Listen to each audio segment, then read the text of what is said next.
and welcome to episode 129 of Real Life Ghost Stories. How you do? To kick things off this week, we need to thank our newest Patreon subscribers. We would like to thank Mackenzie, Joey G, Hannah McPoopin Stinker, Heather Thompson, Kel KMS, Katie, Suvi M, Casey Jones, Clover Mojitos, Melissa Zilhart, Oisin, Rebecca Goodacre, Erin Sargent, Ian Richardson, Monica McAvoy, Gwen, Jenny McNeil Holder, BJ Smith. Thank you so much for being our Patreon subscribers. We love you. We appreciate you every day. And our film review this week. Our film review is Tigers Are Not Afraid. Tigers Are Not Afraid was released in 2017. It has 7 out of 10 on IMDb and 97% on Rotten Tomatoes. Would you like a synopsis? Yes, please. A dark fairy tale about a gang of 5 children trying to survive the horrific violence of the cartels and the ghosts created every day by the drug war. What were your thoughts on this film? My initial thought is that this didn't feel like a horror film to me, but it was an exceptional film. That's the third film, I think, on the trot that we have done where we've been like, this actually isn't a horror film, sorry.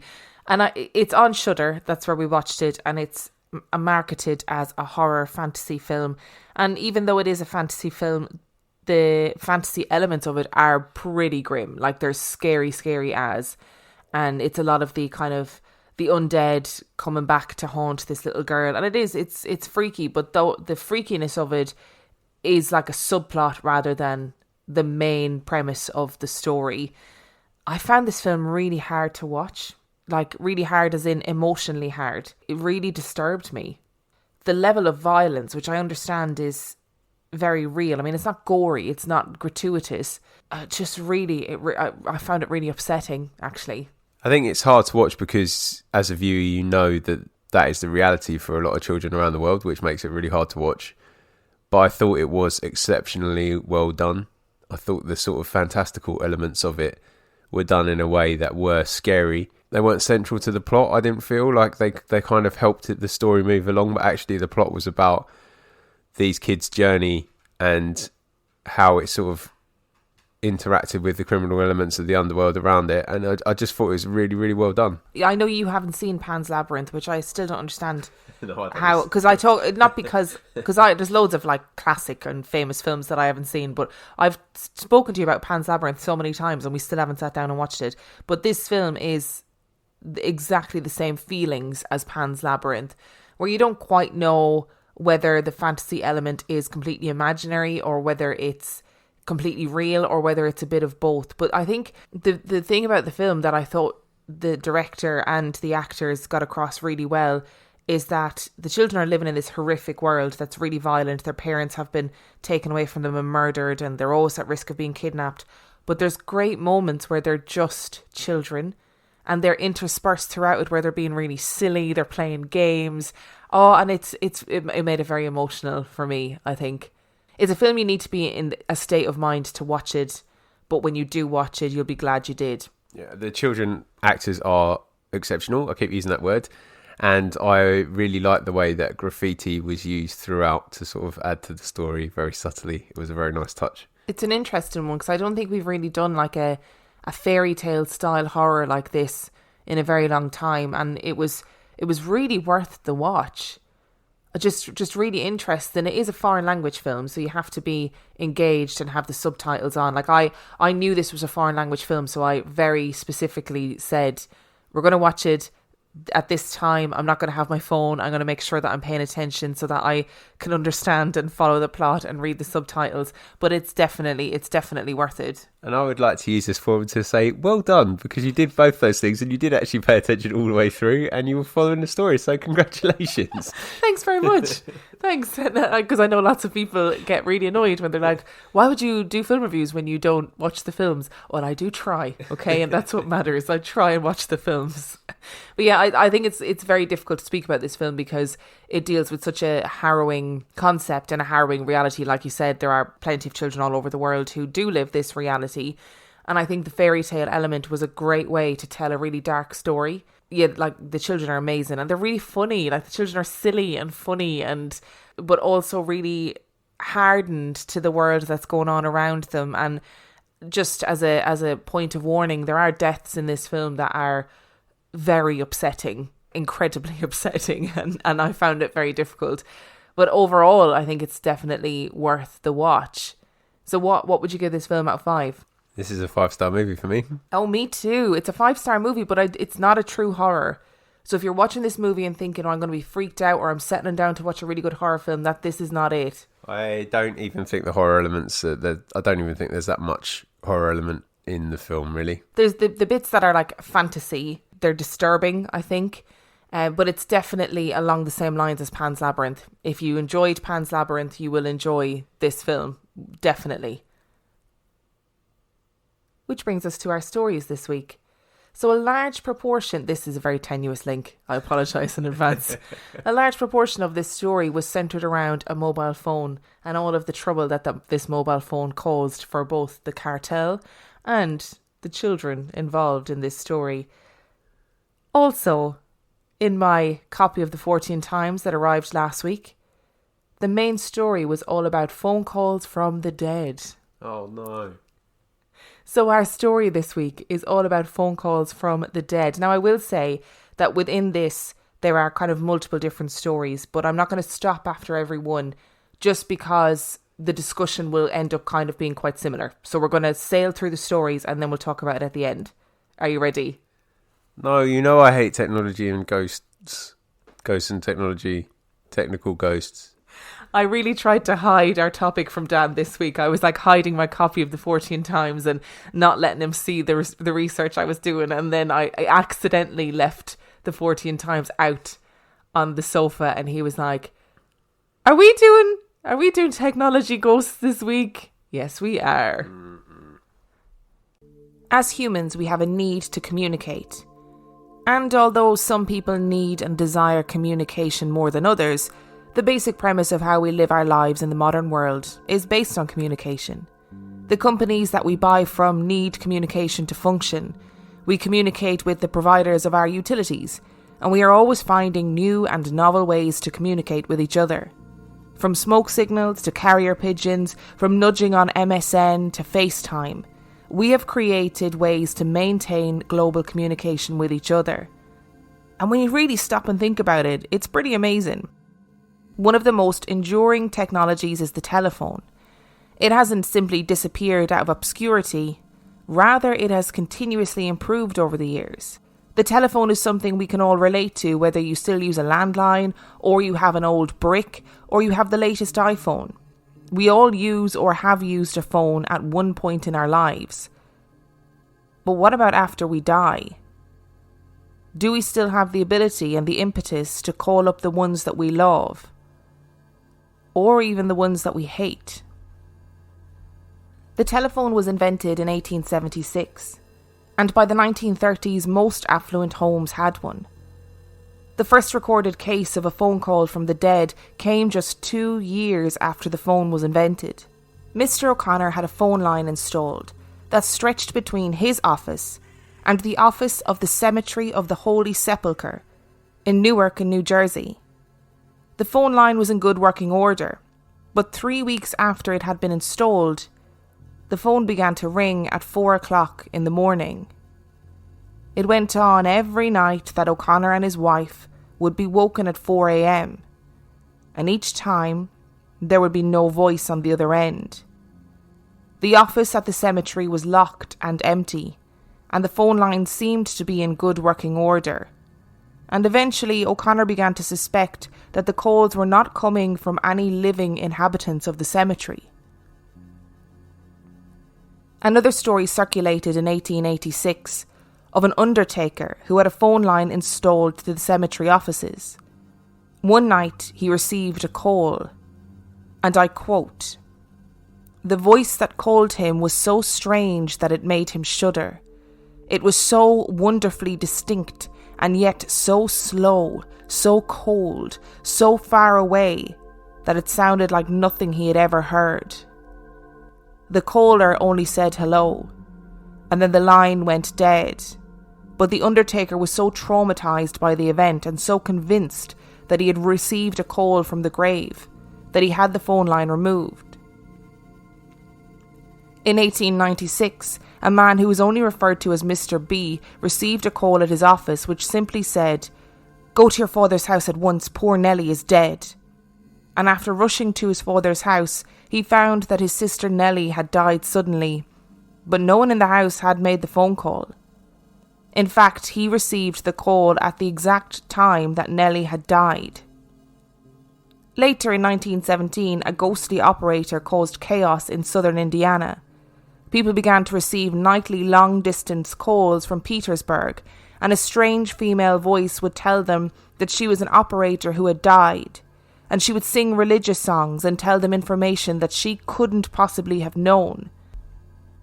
There were several attempts to find out who the mystery caller was, but no answers were forthcoming. It turned out that the head operator in the Petersburg office had indeed died the year before, and many people naturally speculated that she was the mystery caller. So phantom phone calls are most certainly not a new phenomenon. They seem to have been around since the very invention of the telephone, and the phenomenon has continued until this day. These are stories that are as individual as the people that experience them. But in the book Phone Calls from the Dead, written by parapsychologists D. Scott Rogo and Raymond Bayliss, the calls are split into three main categories. There are calls from the dead where someone who has passed on phones a living person. They may have a brief or extended conversation. There are calls of intention, where someone who is deceased calls a living person and gives them a distinct message, usually a warning. And there are answered calls, where a person calls a deceased person without realising they have died, and they have a conversation. It is also most common for these calls to take place 24 hours or less after a person's death, and also for the voice of the deceased to sound very far away, the call to be full of static, and for the person's voice to fade in and out. I really thought when I was researching this episode that I would struggle to find stories, but actually the opposite happened. I was completely overwhelmed with the sheer volume of accounts of this phenomenon that exists online. In this episode we'll cover a number of them that have been sourced from various corners of the internet, and I have specifically chosen ones that fall maybe outside the realms of what we believe to be standard fare for these types of stories.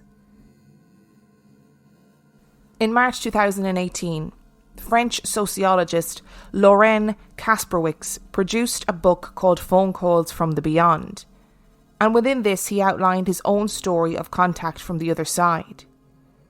We've covered numerous tales of the loss of pets on this podcast, and for many people losing a pet can be just as traumatic as losing a human loved one, and sometimes even more so. Kasperwick was no different. His beloved dog had been put down after battling cancer, and he was completely devastated. Around 5 days after the death of his dog, he was travelling in the car with his mother and his brother, and they were discussing the terrible grief that comes with losing a pet, and swapping stories of their various pets. Emotions were high, and Kasperwick exclaimed aloud, "I hope we get to meet our dogs again in heaven. I just wish she could give me a sign that she was okay." That's a pretty standard feeling and response to the death of any loved one, but it prompted a chain of events that changed Kasperwick's life. Not minutes after he had made this plea to the universe, he received a text message. The message read in all caps, "Hi, my arrival went great, everything is going well, Julie." Kasperwick read the message a number of times, confused. He didn't know anyone named Julie, and he didn't recognise the number. He presumed that the text was a wrong number and forgot all about it. But the next day the phone call started. Over and over again the phone would ring, and they couldn't figure out what the problem was. The phone company confirmed that there were no incoming calls being recorded. Then the phone would ring and the intercom for their home would begin buzzing at the exact same time. They assumed naturally that there was some sort of electrical fault, but checks confirmed that everything was fine. and then the answering machine began to record when the phone would ring.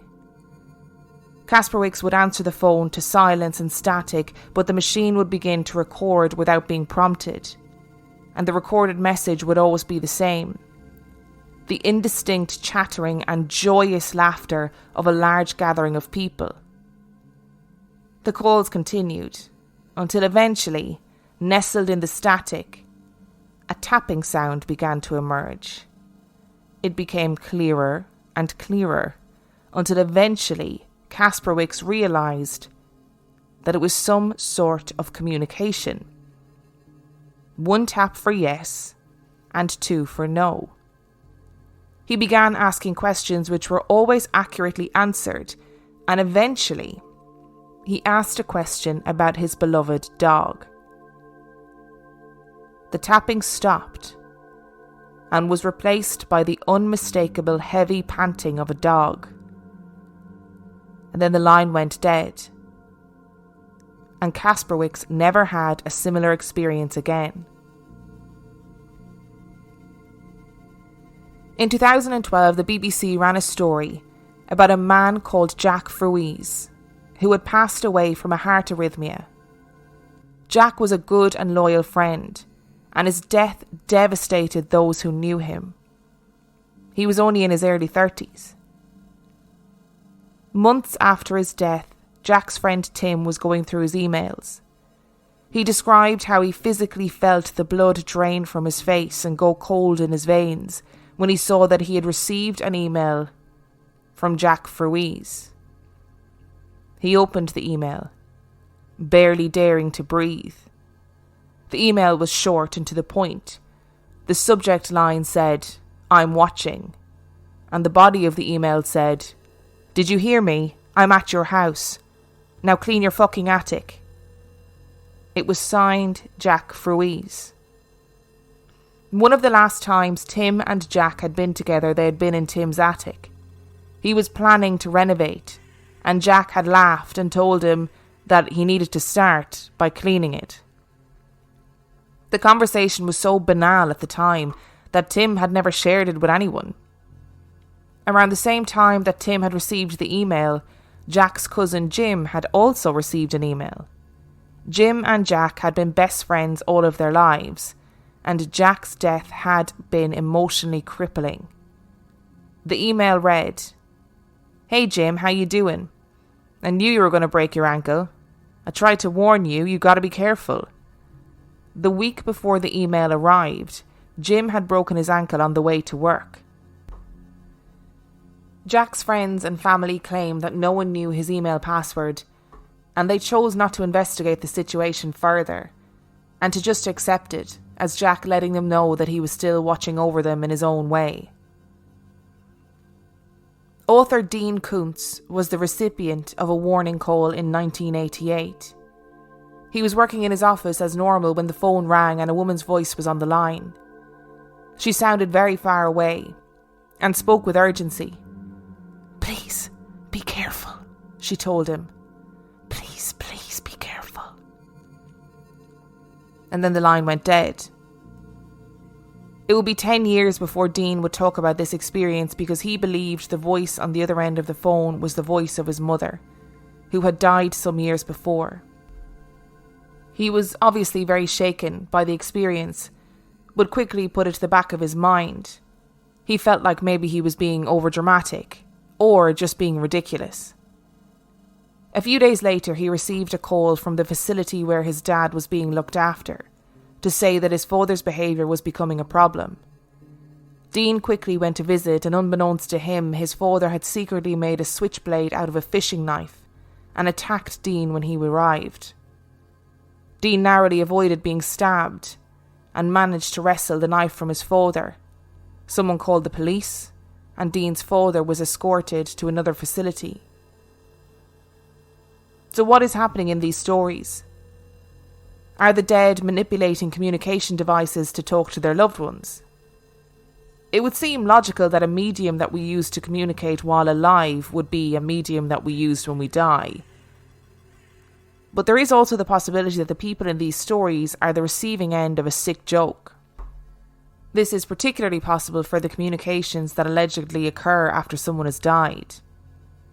While this may seem completely gross to most people, there are unfortunately some who would find this amusing, or at least get some weird sense of satisfaction from it.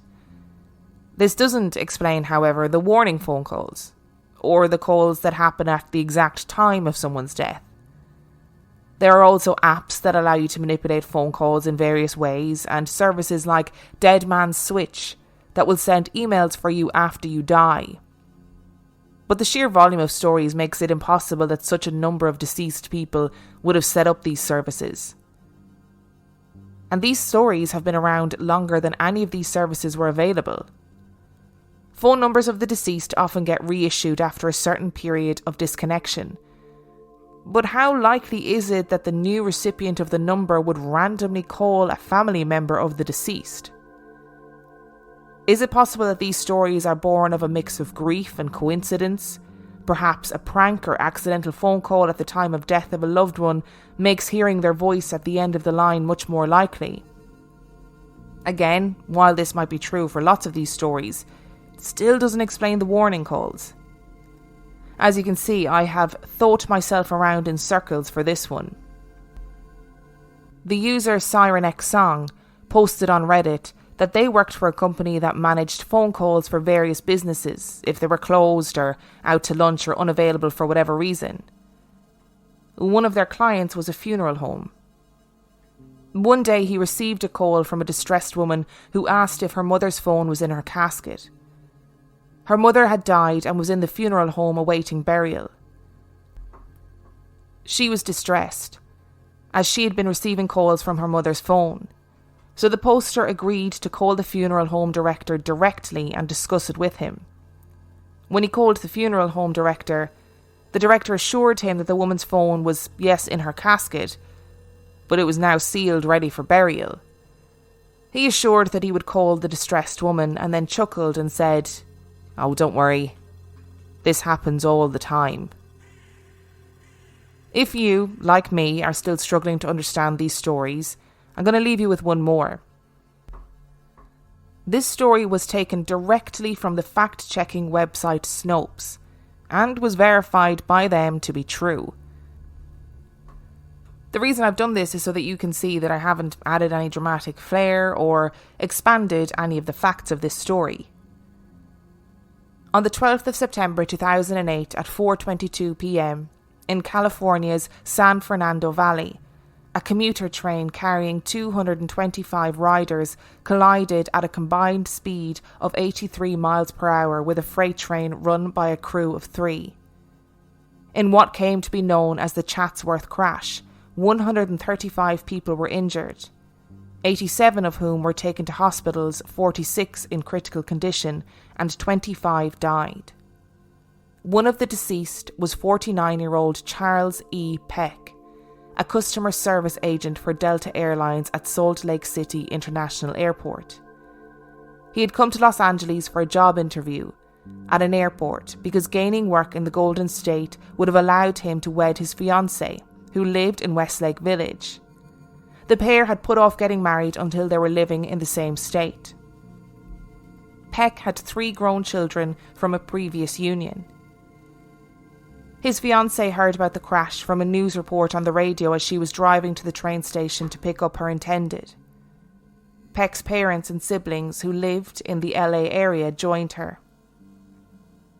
Peck's body was recovered from the wreckage 12 hours after the accident.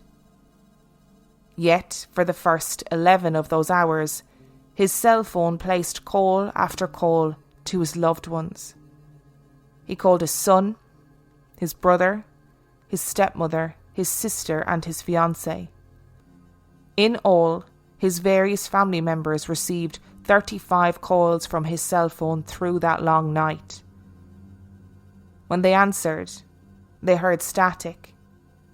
When they called back, their calls went straight to voicemail. There are some reports that when they answered, they heard a small, faraway voice. But the calls gave them hope that the man they loved was still alive, just trapped somewhere in the wreckage. The barrage of calls prompted search crews to trace the whereabouts of the phone through its signal, and to once again look through what was left of the first train, which was the location the calls were coming from. The call searchers finally found Peck's body about an hour after the calls from his cell phone stopped. Charles Peck had died on impact. Yet long past his death, his cell phone had continued to reach out to many of those he cared most about, and ultimately led rescuers to find his remains. As far as the investigators revealed, they never found his cell phone. It just seems to be so many instances of this kind of thing happening. I find it really unnerving. Like, I don't feel like any of these particular stories were scary beyond the fact that they're phone calls from the dead. Like, it wasn't like harrowing, it was just someone calling loved ones, which is kind of okay, but it's still really freaky, no? And I had to be really selective about the ones that I chose, because I can't even describe how many stories there are of this. Hundreds and hundreds. I was sifting through trying to find really good ones, because a lot of them are quite similar. You know, it's difficult then to make it interesting when a lot of the stories are similar. But these ones in particular, I thought, oh, these are a little bit interesting. They're a little bit different. And the Dean Koontz one in particular is a really well-known story. And I think it was 10 years after it happened, he finally started talking about it. He also, in his story, somebody called the police, like I said, but when the police arrived, he was the one holding the knife, because he had wrestled the knife from his dad, and he ended up nearly getting shot by the police because they mistook him for the perpetrator. Yeah,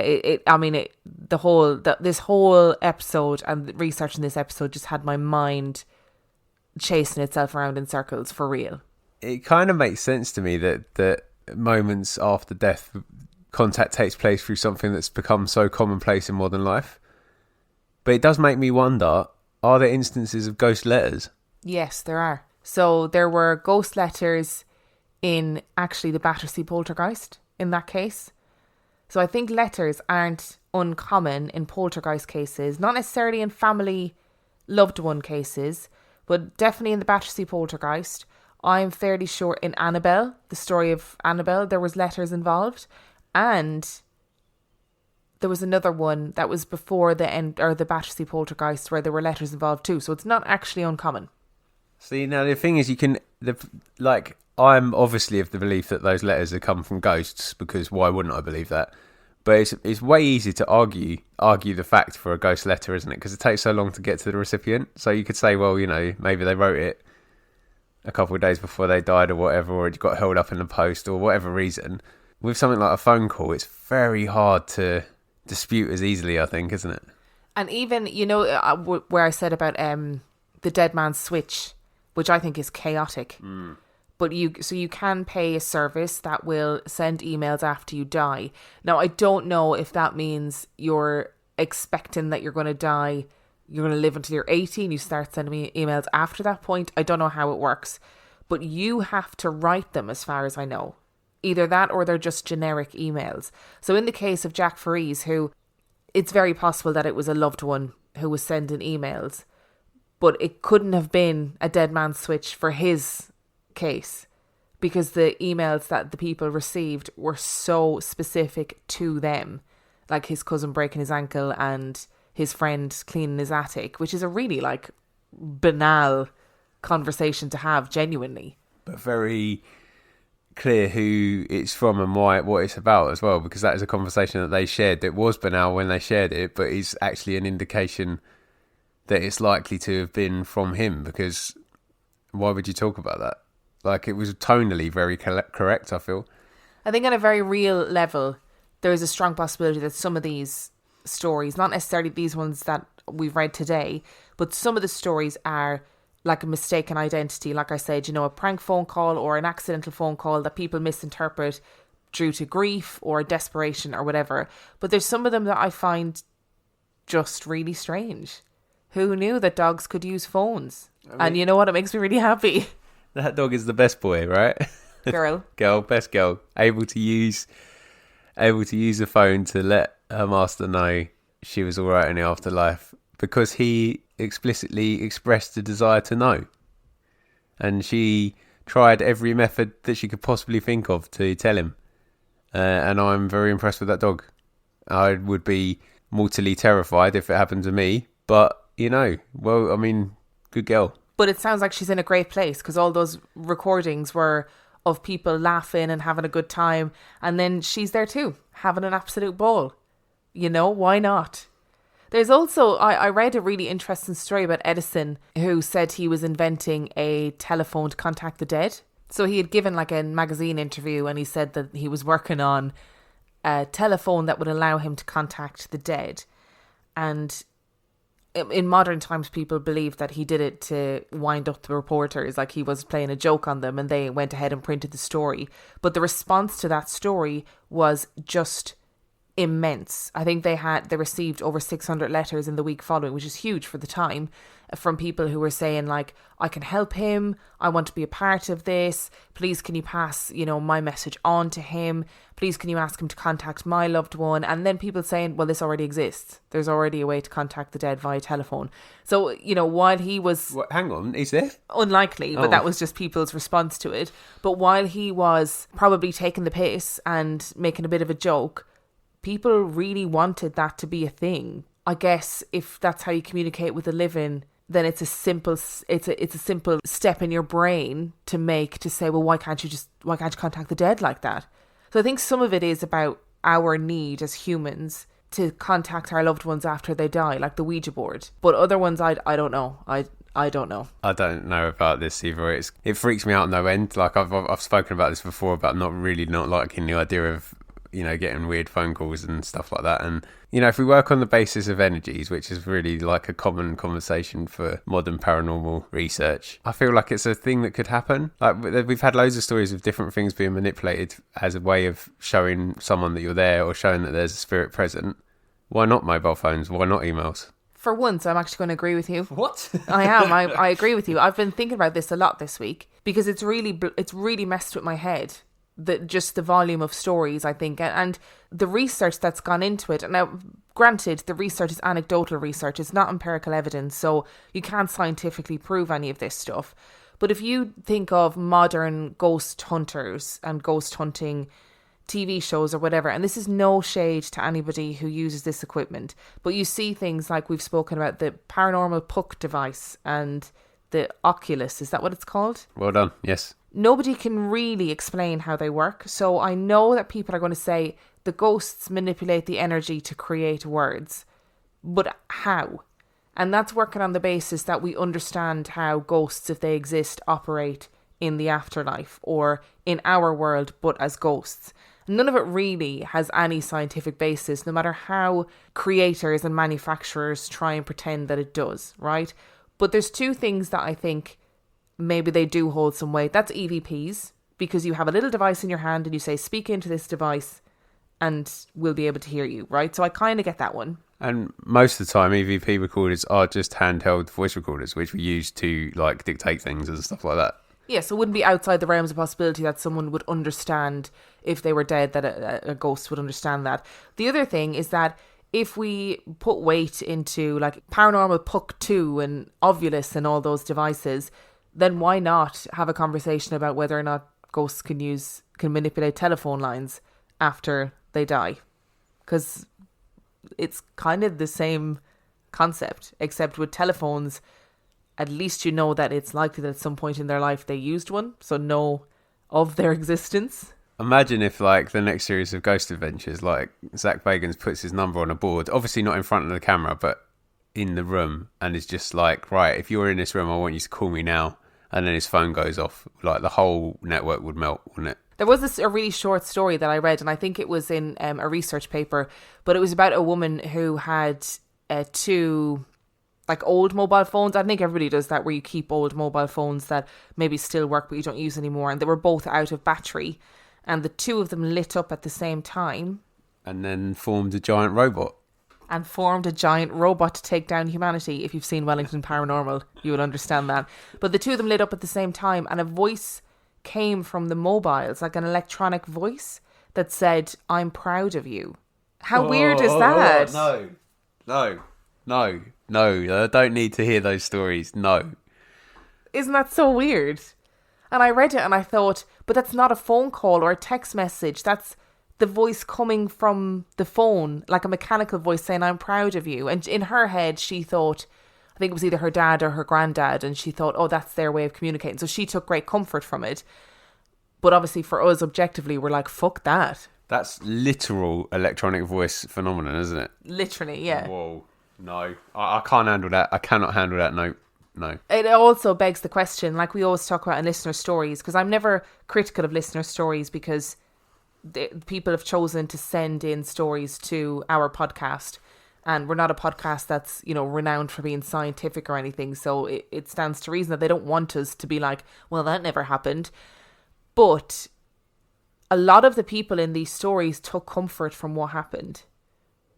So is it therefore worthwhile trying to debunk them, because they mean so much to the people that have received those phone calls? Like the last story of Charles Peck, which I thought was, I mean, it's just devastating. And it, you know, there was people in the Reddit forums that I was reading where they said it's likely that his phone was damaged in the crash, malfunctioned, and was repeatedly called in speed dial, for example. Maybe that is what happened.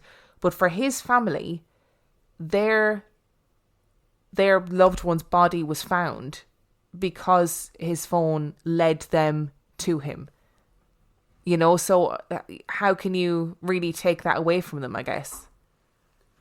I think that's where the value lies in all these stories, really, isn't it? It's about what it brings to the person that happens. Now, if you read me a whole load of really terrifying stories where it was about persistent phone calls, like malicious phone calls and stuff like that, then, you know, maybe I'd put a bit more effort into trying to debunk it, even though I don't think I can.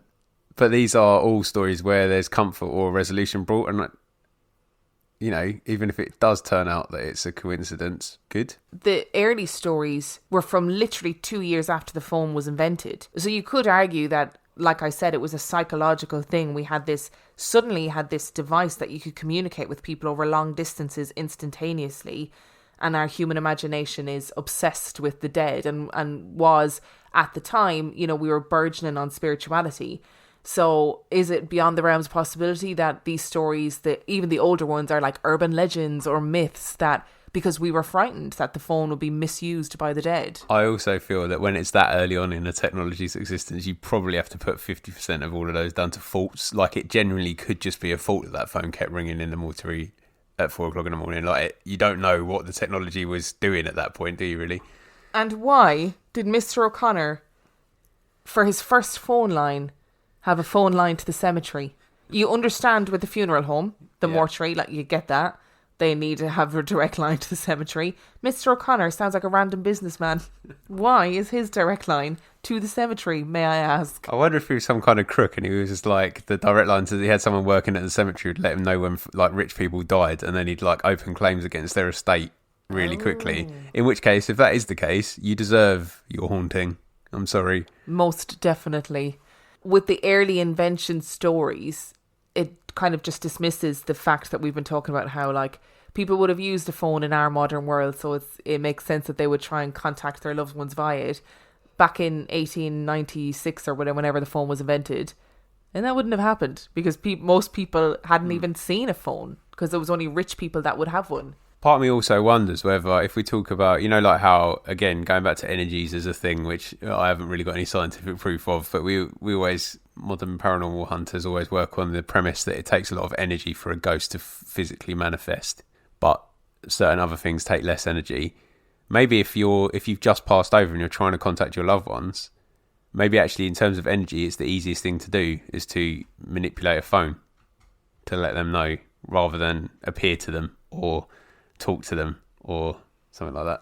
It's very telling as well, because you said about how the stories that we told today weren't particularly scary, and they weren't. But I didn't really... I didn't say they weren't scary. They did scare me. I just said they weren't particularly malicious. Malicious, then, is the word. I didn't really find that many stories, if any, of people who had, like, demonic phone calls or negative phone calls that scared them, yes, but not necessarily phone calls that were particularly malicious.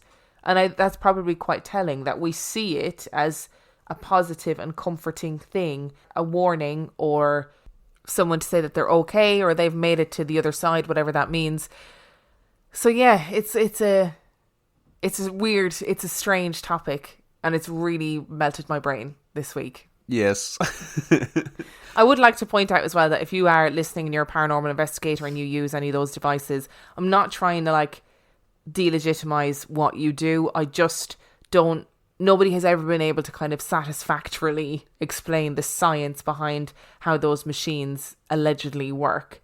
And I think if those are in the modern canon, it would entirely make sense that, you know, people who had passed on would be able to manipulate phone lines for their own advantage, and dogs as well, apparently. Yeah. And that story just filled me to the brim with joy. I loved it so much. And there are millions of other stories to be read about this topic. All of the links to the various resources that I used this week are in the description of this episode, and including, you know, some links where you'll be inundated with different stories about phone calls from the dead. So they're well worth an explore, I think, if you want them. I'm very glad you added in with stories about phone calls from the dead and not just inundated with phone calls from the dead, because I would not be wanting to click on those links, to be honest. We could set up a deadline where any ghosts could contact us. Like, we get to interview Doug, get to interview Freddie, but you could do that interview because I don't want to do that one. And then have a deadline where, you know, dead people could ring up and leave messages for their loved ones. That would be an amazing concept for a film, by the way, a comedy horror film. Just if anybody in Hollywood wants to come and talk to me, I'm here. If you enjoyed this week's episode, you can find out everybody that wants to leave you messages from the other side. Oh, my brain. You can find out everything you need to know about us on reallifeghoststoriespodcast.com. You can send your own spooky story to reallifeghoststoriespodcast@gmail.com. You can support us on Patreon, where for $5 a month or $2 a month, you get access to heaps and heaps of extra content. And that is patreon.com/reallifeghoststories. Unfortunately, because Patreon has deemed us as adult content because we swear sometimes, we are actually quite difficult to search for. So the link to our Patreon is in the description of every episode that we release and is also on our website. And on that note, we shall see you next week. Bye.